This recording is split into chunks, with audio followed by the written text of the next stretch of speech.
Call me old-fashioned, but I think that good food should be at the heart of every kitchen, and the kitchen should be at the heart of every home. I want to share with you the day-to-day dishes that I love to cook at home for my family and friends. Because I believe that no matter how busy our lives, we should always make time for delicious, simple, home-cooked food. I'll be showing you tempting, easy recipes to make a satisfying lunch.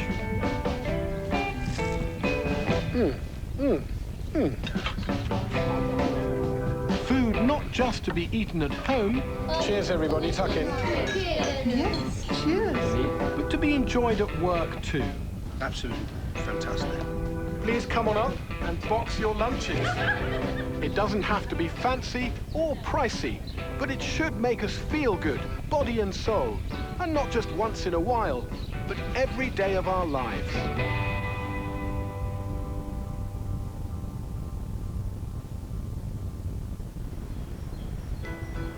Taking charge of what we eat for our lunch gives us a chance to create an oasis of pleasure in the middle of the working day.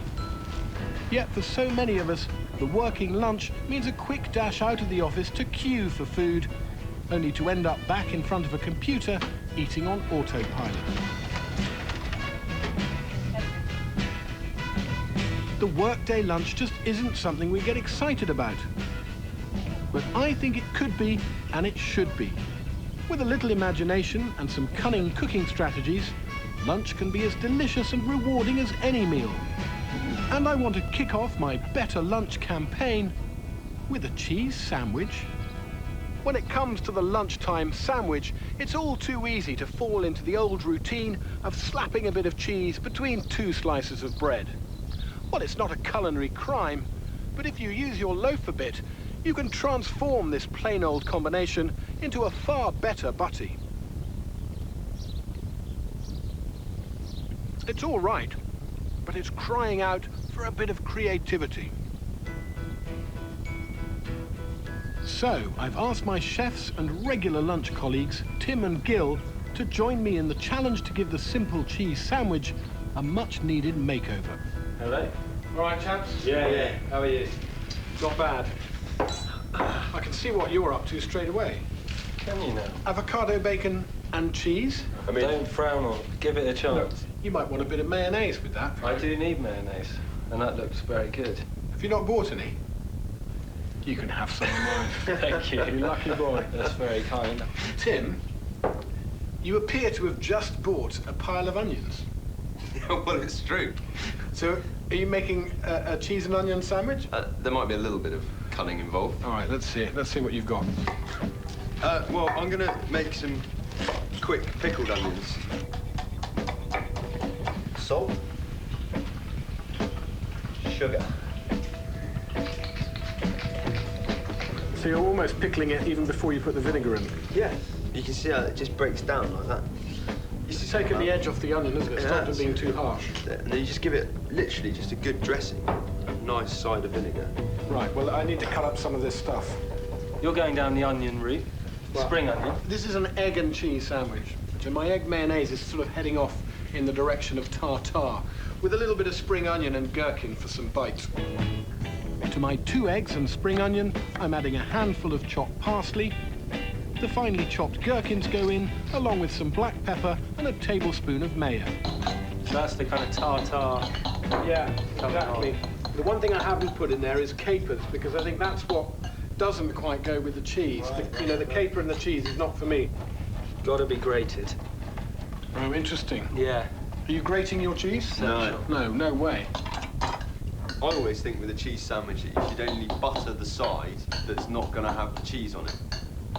Surely it is going to have the cheese on it. No, the side that's not going to have the cheese on it. Because the whole point of butter, apart from it being nice, is to waterproof the bread so it doesn't go soggy. So if you've got cheese on one side... You don't need to butter it. Exactly, and it would be too much dairy going on, all go greasy and horrible. You see, I think there's nothing more depressing than being made a sandwich or buying a sandwich. You open it up and one side isn't buttered. It's completely just plain bread. You just feel like you've just been totally had, don't you? You just feel put out. Maybe that's why it was buttered.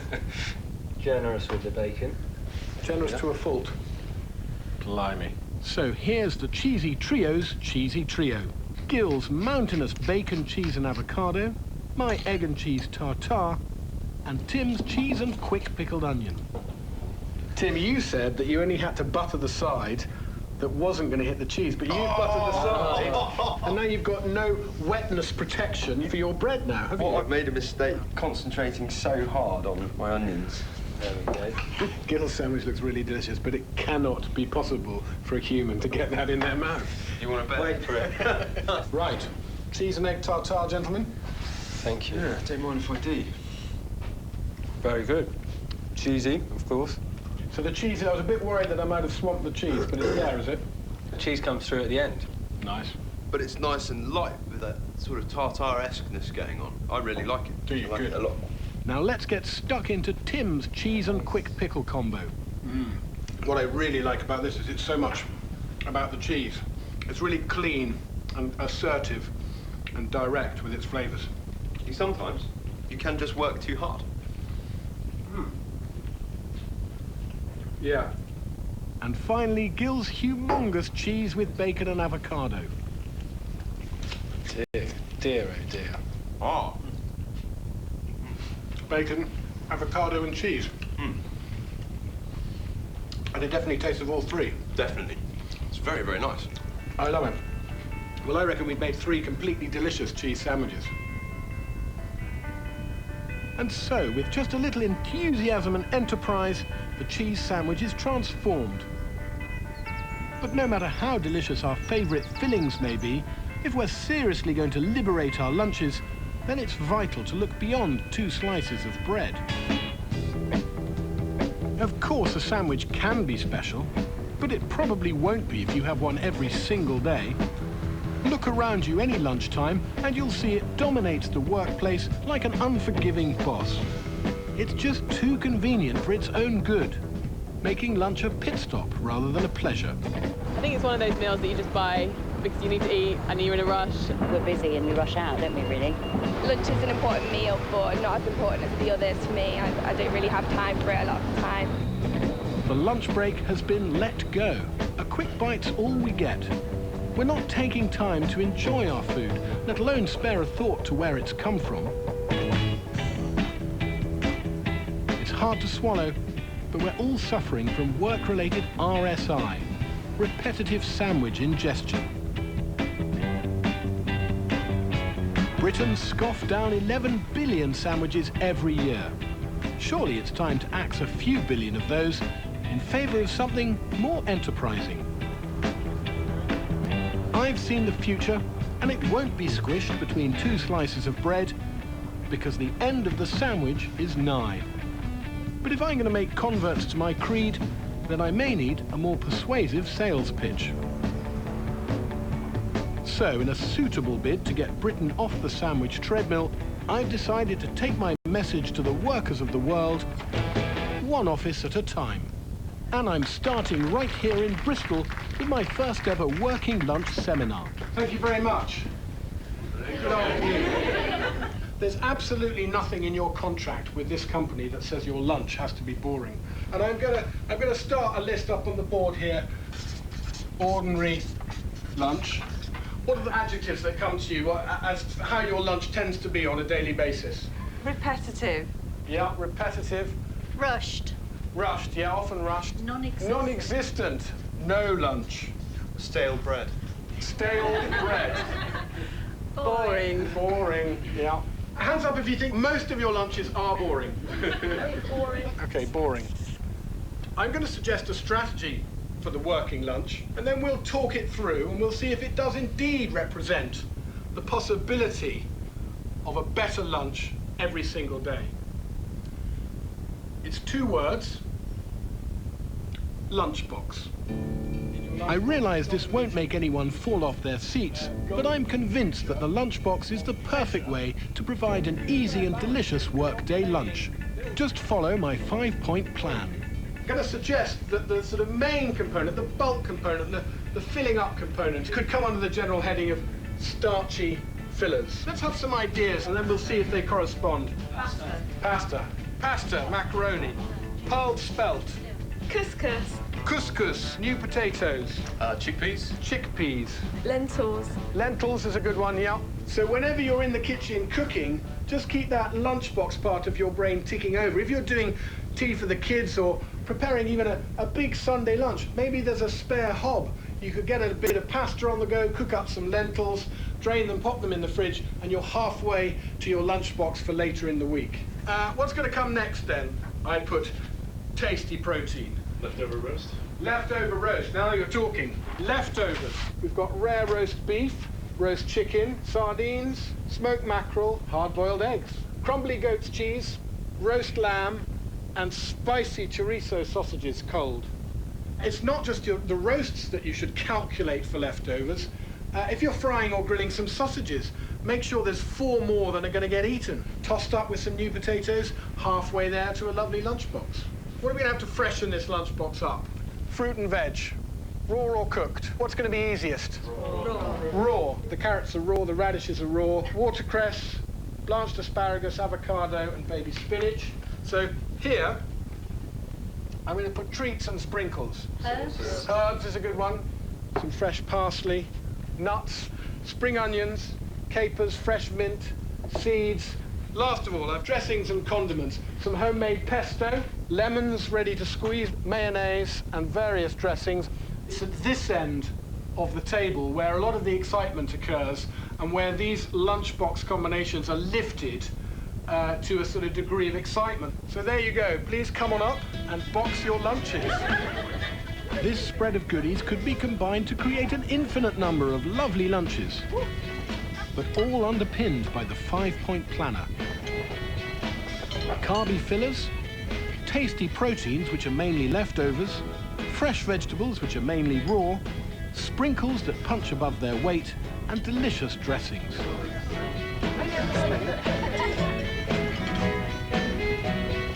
I'm really going to finish by issuing a little bit of a challenge to those who would like to take part. Next week, 5 days on the trot, bring your own homemade lunchbox into work. Who's ready to take up the lunchbox challenge? Fantastic. Thank you very much. And the following week, Project Lunchbox begins to unfold. There's plenty of ideas going on, and I'm hoping that it'll all be fantastic. A well-constructed lunchbox should be not only delicious, but easy on your pocket too. In Britain, on average, we throw away over 8 million tonnes of fresh food every year. That's about £680 worth for every family. Surely, with just a little thought, much of that could be redirected into your daily lunchbox, saving you money and saving unnecessary waste. I've done so much couscous that I can take some tomorrow for work. It's one of those things that I probably wouldn't have thought of before. So, yeah, I'm really impressed. Happy. The inspiration comes from overseas, but the materials, they're into this plastic fencing. Well, they're another matter. So what are we building here? We're going for the Hampton style. A slice of America in the Gold Coast hinterland. This will be a gargantuan house. That's the plan. But there's one major setback. I should have been stronger and said no. This project manager... You don't look like a project manager. ...has never even set foot on a construction site. I've been kicked off site already. Could the whole project be in jeopardy? We're in it up to here. When it comes to drama... This really is becoming a Hollywood blockbuster. There's nothing quite like it. The tears were flowing. How are you coping with it all? Why didn't I just buy a house that was built? Brand new Grand Designs Australia. Tonight, 8:30 on Lifestyle. Have you ever danced with the devil in the pale moonlight? Hey, you think I'm funny? What? How am I funny? What, I'm a clown? I amuse you? He pulls a knife, you pull a gun. He sends one of yours to the hospital. You send one of his to the morgue. I'm Spartacus! Hasta la vista, baby. Because cats aren't as tough as they think they are. The Advantage family. Protect them against fleas and worms. There's no better way to treat your cat. That shirt. Oh, he loves it. Just because he scored a few goals in it. She won't let me out in it. Just because the stain didn't come out in the wash. Try new Vanish Oxy Action. Just add 1 lid to every wash. Its new formula works harder to help remove tough stains, even the set-in ones. I'm impressed. New Vanish Oxy Action. Trust pink, forget stains. And now get amazing value with 2 kilos plus 50% extra free at Coles. As a safe driver, you're always on the lookout for zebras, for hogs, even the odd goose. And now Allianz is looking out for you. With up to 10% off new comprehensive car insurance for safe drivers, you save from day one. Plus up to 10% off the discounted price if you buy online. Allianz, looking out for safe drivers. Go online or call today. Action. He pulls a knife, you pull a flea. I have a flea. Can we, I need to... Because cats aren't as tough as they think they are. The Advantage family. Protect them against fleas and worms this summer. There's no better way to treat your cat. Shift ahead with tomorrow's SUV, the Nissan Murano, with predictive path technology and electric flip-up seats on the TI model. It's so far ahead that the rest of the world will have to catch up. Shift the way you move. This is going to be real ugly. Those who lose control. I just don't feel good. Will be controlled. Let's go. Now look at me. Shut up. Obey Gordon. The show must go on. 16 chefs. I ain't giving up. So competitive. She's a I'd kick her. So intense. So paranoid. You guys seem to be targeting me. Just so worth watching. I expect some respect. Brand new series, Hell's Kitchen. Starts Friday, December 3rd on Lifestyle. Good luck. This program brought to you by AGL. We're committing to make our customers the most energy efficient they can be.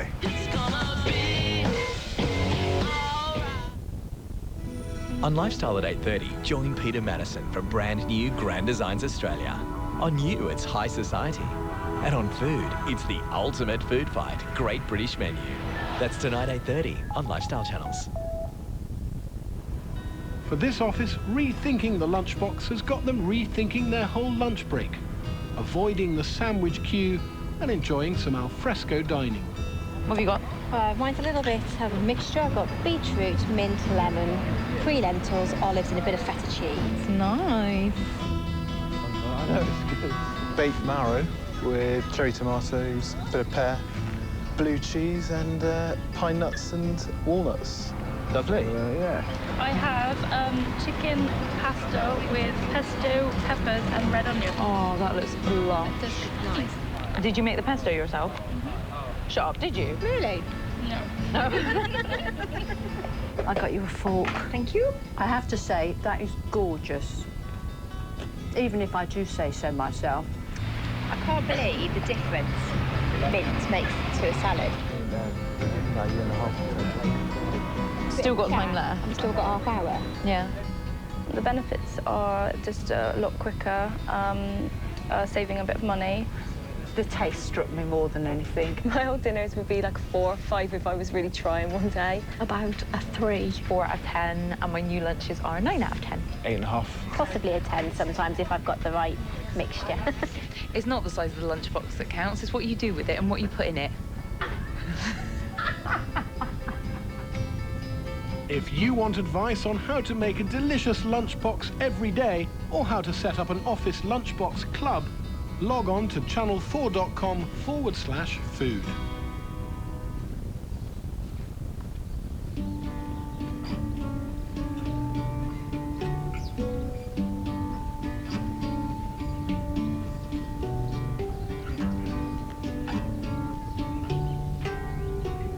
I think one really good way to stay ahead in the lunchbox game is to think of your fridge as your own personal deli counter.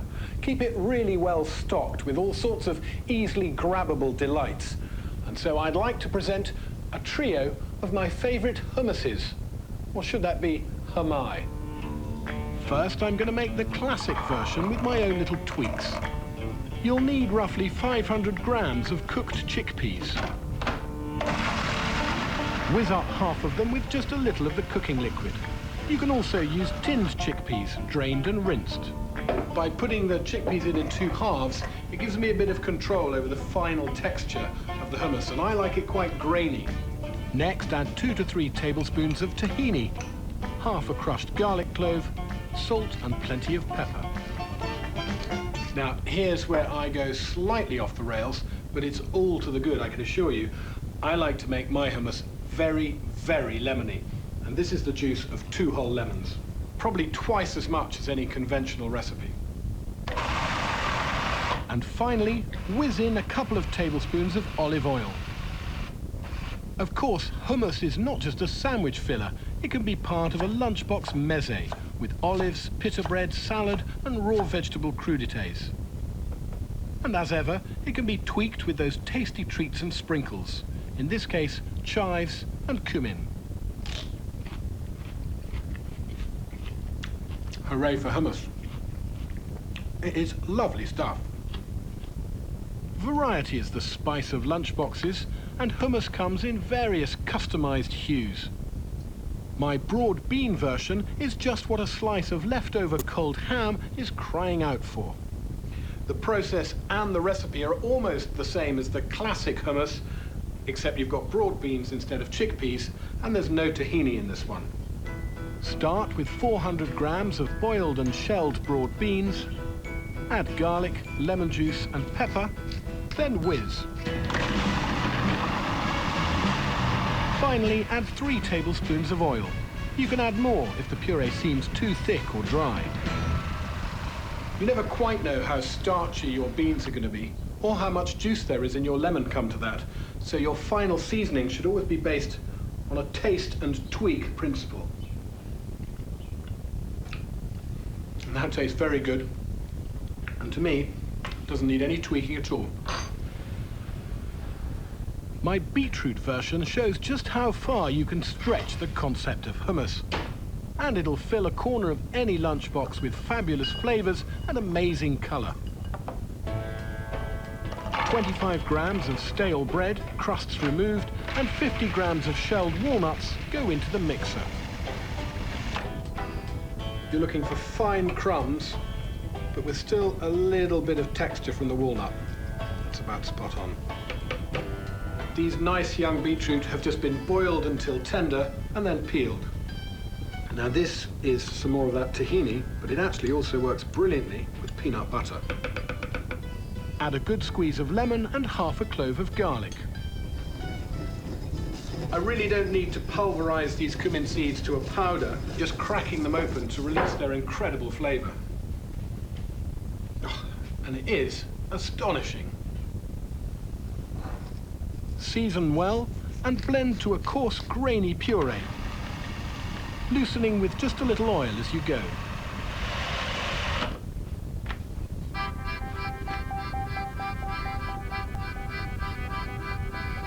It's a 15, maybe 20-minute job to knock up a batch of hummus, and given that they freeze really well, that's probably a month worth of lunches. Don't be shy of trying your own variations on the theme, and your hummus need never get humdrum.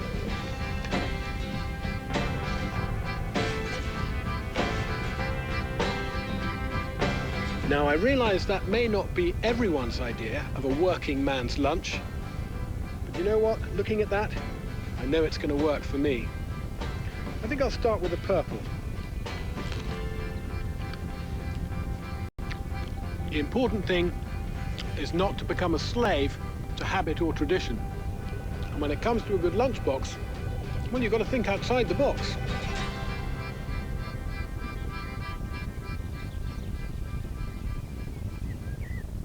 I'm visiting Denmark for smoked cheese. Hey presto, ready for smoking. Will tours the dairies of Denmark. Let me have a go. Discovers innovative farming. It's extraordinary. And celebrates Nordic food philosophy. It actually smells sort of bready.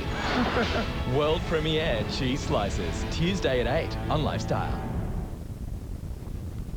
As far back as I can remember, I always wanted to be a gangster. Yeah, do I feel lucky? Well, do you, punk? I love the smell of napalm in the morning. You can't handle the truth! Okay, do you want to play rough? Say hello to my little friend! I'll be back. Because dogs aren't as tough as they think they are. The Advantage family. Protect them against fleas, ticks and worms. There's no better way to treat your dog. At AGL, we're continuing our 170 years of doing by making this ad as energy efficiently as possible. We're being conscious about the energy we're using and not using, and we're being smart about how we create it. Because if we can do it out there, you can do it in here. We've already supplied over 1.8 million energy-efficient products, including solar hot water. It's all part of our commitment to help our customers become the most energy efficient they can be. So give us a call, because the world has changed by doing this. We didn't have a lot of money, and although we knew the family would have paid for the funeral, it just didn't feel right letting them do it. It still cost around $5,000, and that was for a basic funeral over 3 years ago. Even a basic funeral can cost upwards of $6,000, and the money is usually needed up front. Starting from as little as $3.41 a week for $6,000 cover, it really is a small price to pay for peace of mind. You're guaranteed to be accepted over the phone today for up to $15,000 cover. It couldn't be easier. Plus, we guarantee to pay your claim for accidental death only in the first 12 months, and for any cause of death thereafter. The Insurance Line Funeral Plan is risk-free with our 30-day money-back guarantee. Plus, take out a plan today and receive a free will kit. And it gives you peace of mind knowing that the kids won't be burdened with finding the money to pay for funeral bills. Why put it off? Call Insurance Line now on 13 88 98. That's 13 88 98.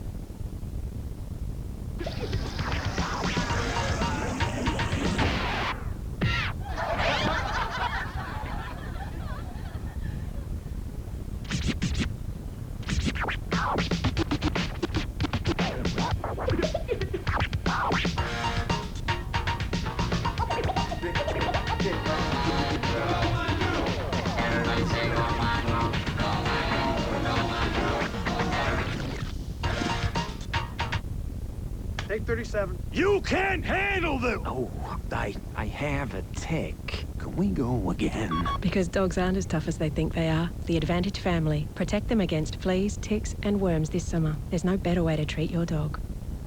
Shift ahead with tomorrow's SUV, the Nissan Murano, with a dual-panel moonroof on the TI model. It's so far ahead that the rest of the world will have to catch up. Shift the way you move.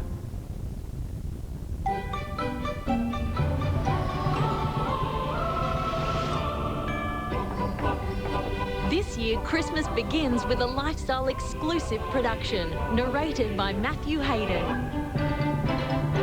The special Christmas event. See the country's most amazing light displays in the world premiere Aussie Christmas Lights, Sunday, December 5th, only on Lifestyle.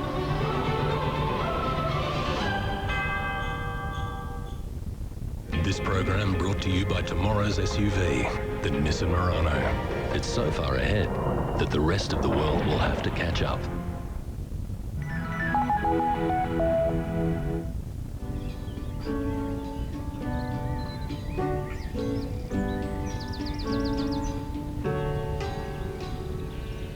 Sometimes, after a busy morning, all you want for lunch is a hearty bowl of comforting goodness. Soup has got to be the great lunch all-rounder.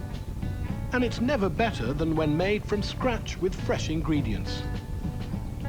I've asked Super Trooper Gil to cook up a delicious, rewarding, largely liquid lunch. Right, I'm going to make a very simple, quick and easy butternut squash soup. The secret ingredient is some peanut butter, some nut butter, okay? I'll start with my soup base by frying off these onions in a little knob of butter. And to that, I'm going to add some ginger, garlic, and a little bit of red chili.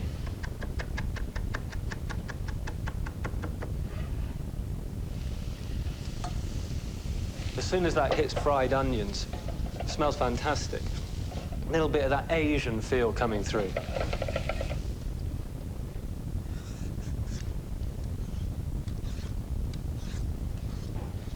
One little trick, you always get this little knobby thing on the end, and using the back of the knife, just give it a sharp hit, and off it comes. You can cut your squash in half now, quite easily and safely. Now you've taken that little nib off the end.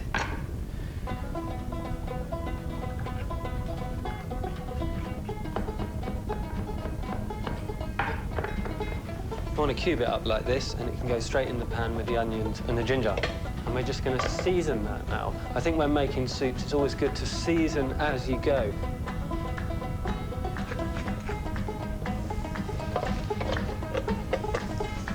My squash is cooked for 5 minutes, so I'm putting on my chicken stock, but you could use a light vegetable stock. There's about 1 litre going on there. So this is going to come to the simmer, and it's going to cook for about 20 minutes, okay? take a piece of squash out. If it's tender, falling apart, it's going to be ready.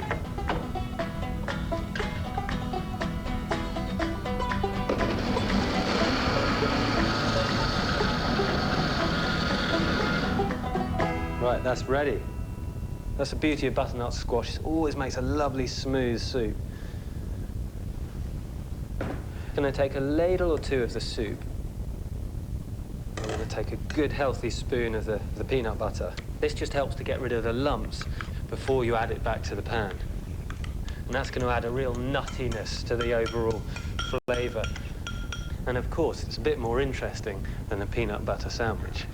So I'm just going to finish the soup with a little bit of lime juice. The acidity is just going to cut through the richness. Lovely. You can see those crunchy bits of peanut butter in there. Roughly chop the coriander. Don't worry about the odd stalk in there. And for a final flourish, a little bit of delicious natural yogurt. Right, let's have a go here.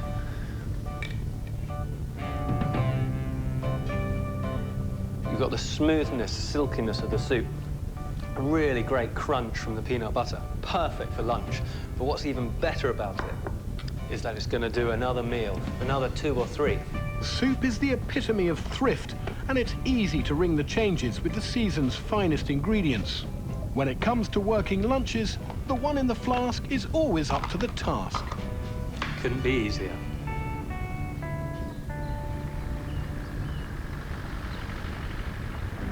When you live in the city, it's all too easy to leave the job of feeding yourself to others, usually the fast food industry in the supermarkets. But you don't have to move to the country to eat good homemade food. You just have to decide that real cooking from fresh ingredients is something that matters to you. And it's worth remembering that many of our takeaway favourites were once dishes we were happy to make at home. And that includes one of the oldest and best loved portable lunches. Here's a variation on the lunchbox theme. In fact, you could say this was the original lunchbox, a dish of sheer genius, because the box is edible. I'm talking, of course, about the Cornish pasty. Traditionally, the pasty really was a kind of lunchbox. You took it to work with you, in your pocket, kept you warm through the morning, filled you up at lunchtime. You were still happy by the end of the day. The best pastry for a pasty is rough puff or flaky. This is my homemade rough puff, but there's no shame in a bought pastry for your pasty. So what's meant to go in a Cornish pasty then? Well, the answer to that is whatever you've got. It's really intended as a vessel for your finest leftovers. And what I've got is some lovely leftover beef stew.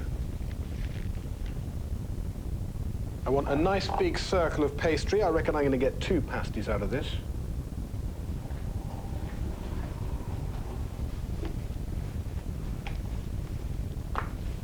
I reckon the meat and carrots in my stew are just a little bit on the chunky side for a pasty, so I'm going to cut them up a little bit. You can even mince it, and in fact, leftover bolognese with perhaps a bit of spud or some beans added make a fantastic filling for a pasty. And of course, it doesn't have to be meat. There are some beautiful vegetarian fillings you could put in. Or even a chili con carne pasty. After all, there's an old Cornish saying that the devil himself was too frightened to go to Cornwall in case he ended up in a pasty. I don't like my pasties to be too meat heavy. I love plenty of veg in there. I got a couple of leftover baked spuds. Now, you don't want to overdo the sauciness of your filling, but a good dollop of leftover gravy is surely a must.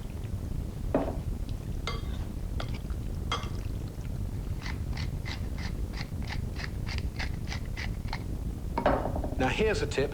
Don't pile your filling right into the middle of your pastry circle. Put it about 1/3 of the way along. A little bit of water around the edge because you really do want to glue this pastry together. Time to fold. Doesn't want to go right the way over. Always leave a little margin of pastry. 1/4 of an inch will do it, because this is what you then roll up to give you your crimped edge.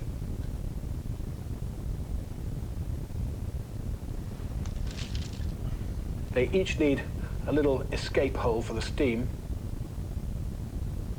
Now, this next bit is optional, but it does put a lovely shine on your pasty.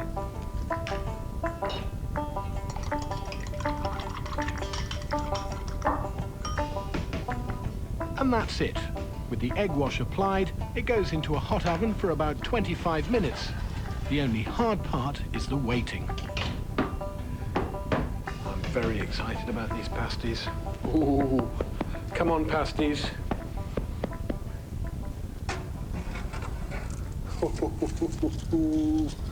Look at that. Look at those beauties. I can't really justify piling into that for my lunch until I've done a little bit of graft in the garden. So in the spirit of every hard-working Cornishman of the last 5 centuries, this is going in my pocket.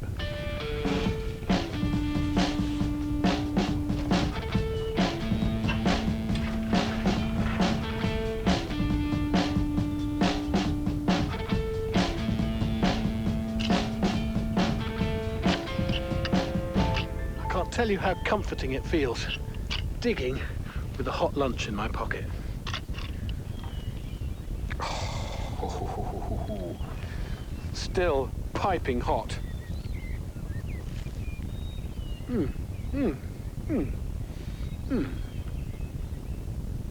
The pasty is an ancient but brilliant way of taking some top quality leftovers and turning them into a belly-busting lunch. There are also some very modern ways of knocking out a hasty lunch, and some of them are, in my opinion, a little less than brilliant. Sun, sea and sand. The caravan was filthy. We do like to be beside the seaside. We're losing money. Or do we? It's not good enough. Britain's buffest businup I would never run my business like this. Tries to turn the tide. Get your finger out. On flagging tourist spots. I think we need more animal interaction. You up for that? That's great. They must shape up. Feels good. Or ship out. I will lose my house. I'm in Boston, mate. Brand new series, Seaside Rescue, Monday 7:30 on Lifestyle. Electrolux Time Manager front load washers understand that your life doesn't revolve around doing the washing. Oh yes, and we also do vacuum cleaners. This is just an Avo, right? Wrong. It's your ally in the kitchen every day. Add some sliced avocado to baked beans on toast for brekkie. Try some on English muffins with toasted cheese for morning tea. Add it to egg sandwiches for a delicious lunch. Spread some onto crackers with Vegemite for a tasty Arvo snack. And mix it with mashed potato for dinner. There's a lot to love. Why not add an Avo every day? For more quick ideas, visit avocado.org.au. Are you using the shampoo dermatologists find effective in removing dandruff? 8 out of 10 globally recommend Head & Shoulders. It's proven to remove more dandruff in just one wash. Trust the experts. Or prove it for yourself. Head & Shoulders. Boys need protein for growth and muscle development. Nutrigrain is one of the highest protein cereals. Thanks, Mum. Nutrigrain, Iron Man food. Oh, my back. Oh, it's not great. I need a lot more support. I've got a bad back, and I wish I could find a mattress that would give me better support. I can get the personal technology I want in my car, my mobile phone, even my washing machine. Can I get advanced technology in my mattress? There are a lot of things that people want from their mattress, and to make sure they get them, Sealy created the Orthopaedic Advisory Board, a group of the finest doctors and surgeons who collaborate with Sealy to find solutions to your sleep needs, like how to get more recuperative sleep through better spine alignment and support, or reduce tossing and turning through better circulation. Sealy also invented the Sense and Respond support system. It senses the weight and motion of your body and responds with just the right amount of support for you. In fact, every Sealy Posturepedic mattress is designed to give you the best support and most rejuvenating sleep to ensure you wake up on the right side of the bed every day. Wish granted. Go to sealy.com.au to order your personal sleep kit.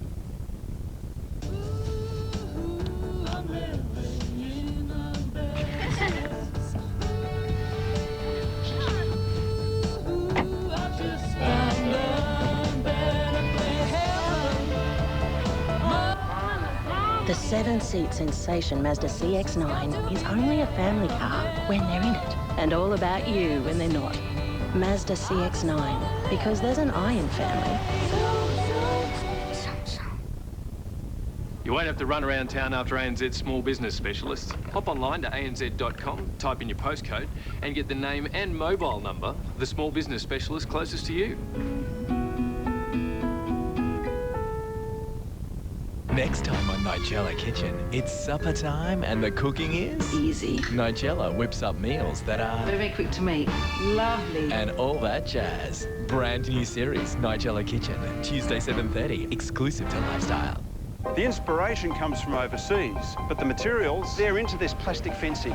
Well, they're another matter. So what are we building here? We're going for the Hampton style. A slice of America in the Gold Coast hinterland. This will be a gargantuan house. That's the plan.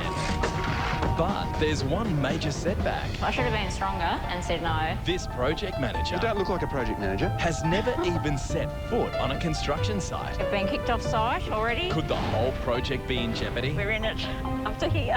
When it comes to drama... This really is becoming a Hollywood blockbuster. There's nothing quite like it. The tears were flowing. How are you coping with it all? Why didn't I just buy a house that was built? Brand new Grand Designs Australia. Next on Lifestyle.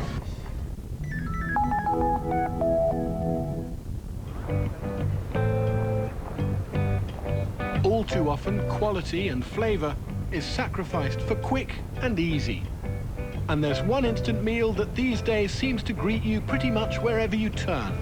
Not just in the supermarket, but in the corner shop and even the garage. I'm talking about instant noodles. We're spending over 100 million a year on these snack meals, so it's a beast that's hard to ignore. Well, I haven't held one of these in my hand for a while. But let's face it, probably at some time in our lives, we've all succumbed to the temptation of the instant noodle meal in a pot. Just add boiling water, and you've got lunch. Actually, looking at the ingredients now, the thing that worries me about this product, it's not the instant noodles, it's not even the dehydrated vegetables. It's the MSG, monosodium glutamate, that pernicious flavor enhancer that leaves us craving more of a food.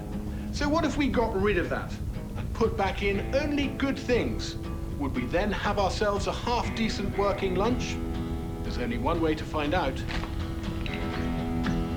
It's hard to deny the appeal of the just add hot water lunch. You can't knock it for convenience, but could it ever have any culinary merit? It's too big a question to tackle alone, so I've asked Gil to join me on the mission. Are you ready for the great noodle makeover? I certainly am, yeah. You've assembled a few goodies. I've got a bit down here. Lovely. And I bought a selection of noodles and a few other bits from over in the farmhouse. It's a quick cook variety. Yeah, we've got to be strict with ourselves. No cheating. We need to be able to create something that is just that hot water, or we're not on the same level as these instant noodle pots. So the first thing I think is to test a few of these egg noodles. These are rice noodles. I have to say, as a student, I indulged. Right. And I poured in the curry one was my favourite. Okay, yeah. Each of the noodles gets their allotted water, rehydration time, and the customary stir. Try that. We're looking for bite and a good texture, starting with the egg noodles. They're bland, totally unseasoned, but in terms of texture, they work. Not bad at all. They're fine, aren't they? These are the rice noodles. A bit longer. They're not quite instant. In the end, we decide to stick with the egg noodle. But the real challenge is what else we're going to put in. Gil is dabbling with Spanish flavors, chorizo, tomatoes, and spring onions. While I'm heading out to sea with deviled crab. This is tinned crab meat.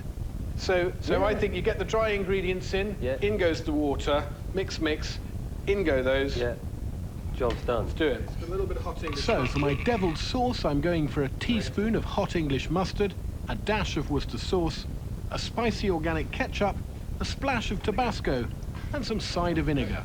A little bit of red currant jelly, add some sweetness. It's working without heat. I think the minute we go over to the cooker to do something, we're cheating. Yeah. Okay, I'm ready to road test the first one.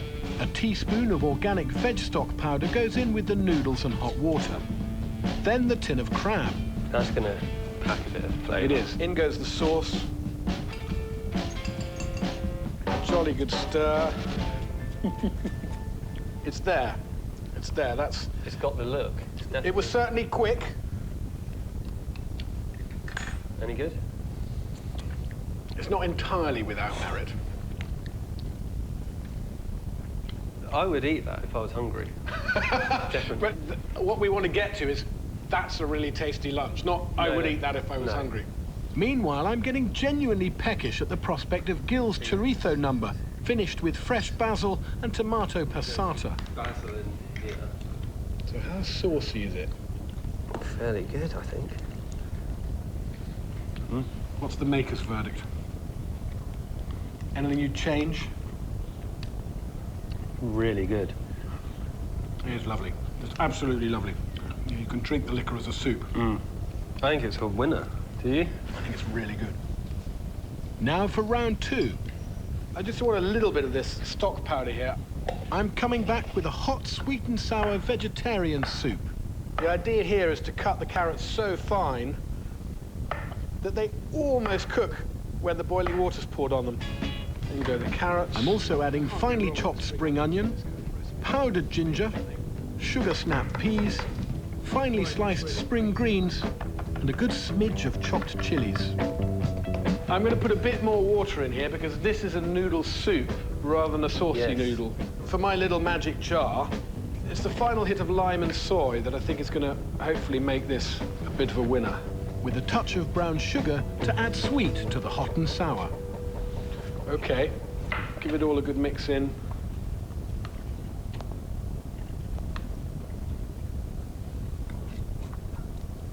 Oh, yeah. Really nice. Lime. I like that. The lime really gives sharp, it... and it's refreshing. Light, crunchy and fresh, if you want to go down that route. It's good. Curry powder. Gil's curry pot includes a homemade paste of fresh garlic, ginger and curry spices, along with mushrooms and a little corn flour to thicken the sauce. I'm quite pleased with that. I think that's really good. The curry noodle in a pot is a classic, but that's way better.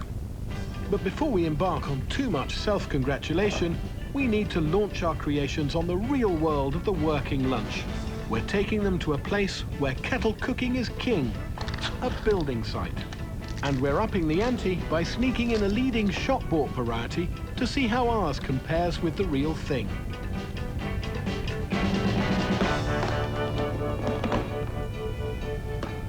We're off to test our prototypes on some undoubted experts in portable lunches, a team of builders working on a hotel in Bridport. Can we persuade them to down their pies and sarnies for our noodly hot pots? Or will they take an instant dislike to our efforts? Right. We'd like you to be our panel of taste testers for a variation on a fairly traditional theme, the noodle in a pot to which you just add hot water. How does that sound? Okay.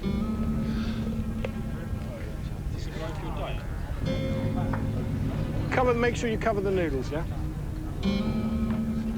Then you can add the extra stuff. Try and remember the one you like best. First, my deviled crab, now tweaked with chopped spring onion. This is beautiful. Is it? Absolutely fantastic. That's the crab? You're not just saying that, you really like it. Down, you're supposed to pass that. I really like it, yeah. That's a result, but it looks like Gil's spicy Spanish is making a big impression too. Spanish. You like the Spanish? Yeah, it's nice, isn't it? I like Spanish. It's good. Vote with your forks now, please. I'm definitely going for the crab. Okay, curry for me. Crab for me, excuse me, what? 2-2. Well, would you believe it? I wouldn't, no. It was 2-2, and then the casting vote went for the crab. Definitely. And something very, very doable. Hands up if you'd even consider giving that a go, honestly. Yeah, sure. Yeah. Okay. There's only one that didn't get any votes at all. It's the chicken and mushroom.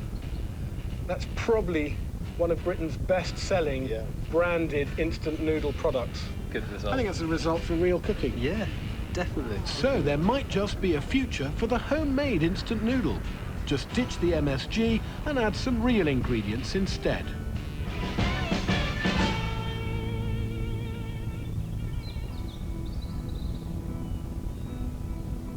My tip for an easy weekend picnic is to use the same approach to cooking as you do for making a lunchbox. It's just a case of putting together interesting ingredients in simple, tasty combinations.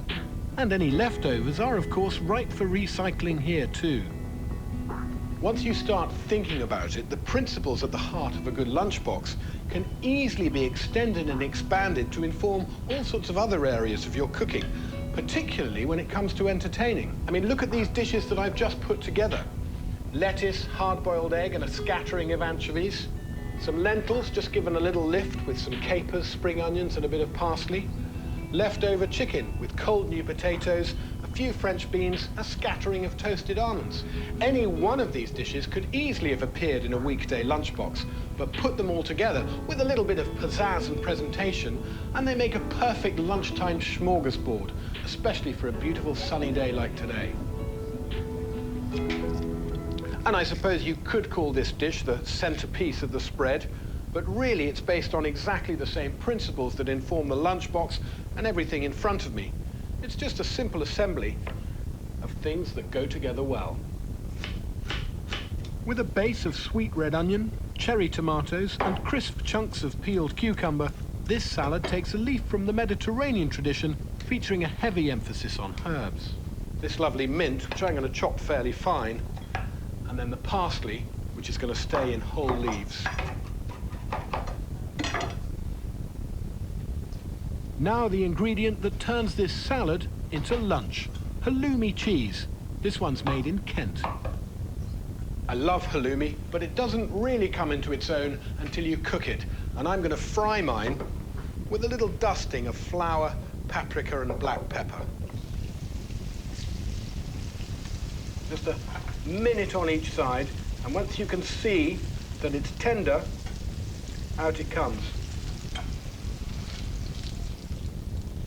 Now to rustle up a quick dressing. Use a pinch of salt to mash up half a clove of garlic, add the juice of a lemon, a trickle of honey, some olive or rapeseed oil, and a pinch of chili flakes to give it all a bit of zing. So many good things in there, but just to get the best out of them, they all need to be slightly rearranged. A little scattering of black olives. And now for that halloumi.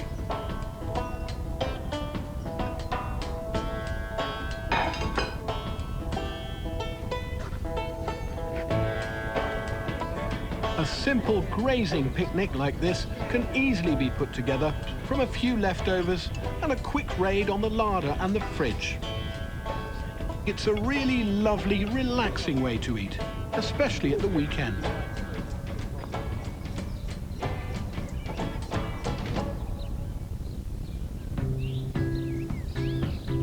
I think that the time-honoured ritual of the Sunday lunch is a precious thing, but 1/5 of British families never sit down to eat together. That's such a shame, as there's surely no better way to reconnect and catch up with your loved ones. If you can make it happen, it's worth a little bit of extra effort in the kitchen. It's 7:30 in the morning. I'm staying at my mum and dad's house. I think I'm the only one up. I'm hoping to go back to bed soon. But first, I'm going to get the Sunday roast on. And for that, I need a few spices.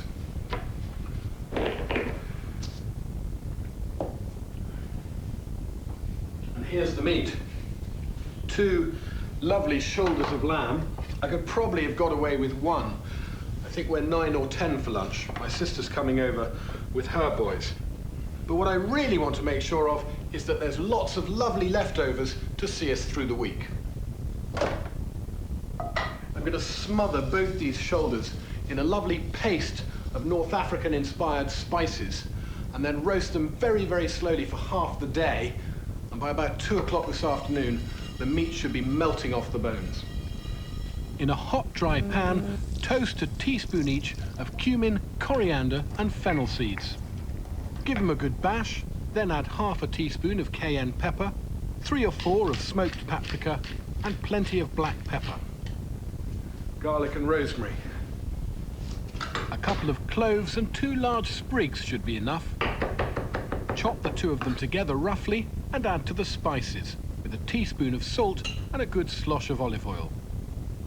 Now that smells incredible. And about 6 or 7 hours from now, I reckon the lamb is going to taste equally incredible. A light scoring on the skin side of the joint will allow the spice rub to penetrate into the meat. This shoulder is 3 or 4 pounds a kilo cheaper than a leg of lamb, but it's the perfect joint for this type of roast, for this long, slow cooking with some aromatics. It ends up being very, very yielding and very richly flavored. Now, I said this is going to be a very long, slow roast, and it is. But before that happens, it's going to go into a hot oven for half an hour for a bit of a sizzle, just to get everything moving. Half an hour later, add a glass of water, cover the joint with foil, and return to a very low oven for 5 or 6 hours. Right, back to bed, I reckon. As much as I love spending time with the kids, today it's a treat to let Grandpa take care of any early risers. And with the arrival of my sister and her boys, all the children are soon in the veg patch harvesting the rest of our lunch. Ah, look at those. Jackpot. We hit the jackpot. It's a bumper strawberry crop too. Come over here. Yeah. Can I eat it? All right, go on. Delicious. Which is just as well if any are going to get into the kitchen. There's no doubt that the best way to get children to eat well and to enjoy their food is to involve them in the preparing of a meal and then make a bit of a fuss of their efforts. Yeah, no. Little ones. Another little one. I call that a big one. But you don't have to overdo the hard work. And with a slow roast, there's plenty of time to play too. So I can croak it, that? Yeah. Is it minor or not? No. Wow, that is certainly tender. After almost 6 hours, it's time to drain off the lovely juices. We're not going to do wafer-thin carved slices. It's just going to be torn up chunks with lots of that delicious gravy over them. And it takes half the time to carve than it would an ordinary joint.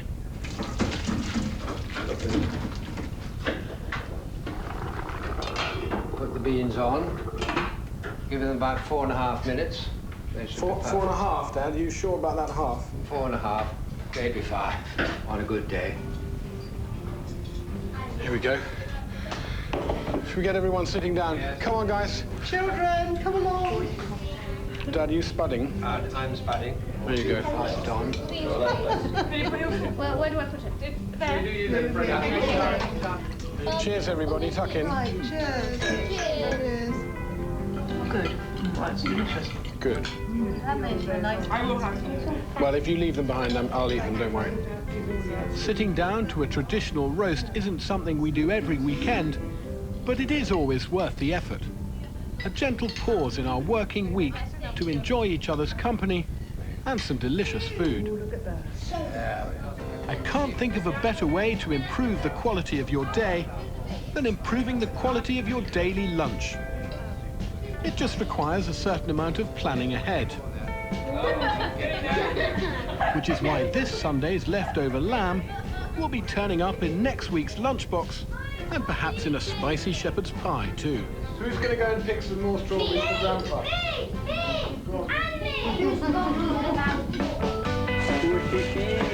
Looking good. Next time, bread. Wow, that is stunning. I'll be showing you just how easy and rewarding it is to make and bake your own delicious loaves. And cooking up a bunch of brilliant bready recipes that'll never go stale.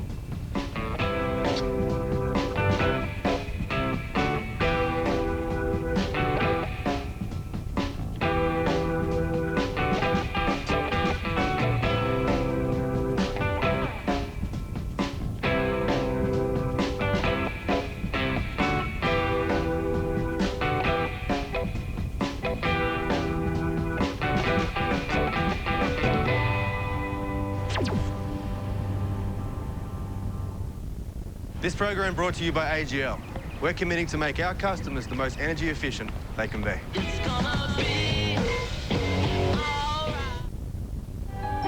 Peter Madison is on Twitter. To find out how to tweet with Pete online, go to lifestylechannel.com.au/Grand Designs.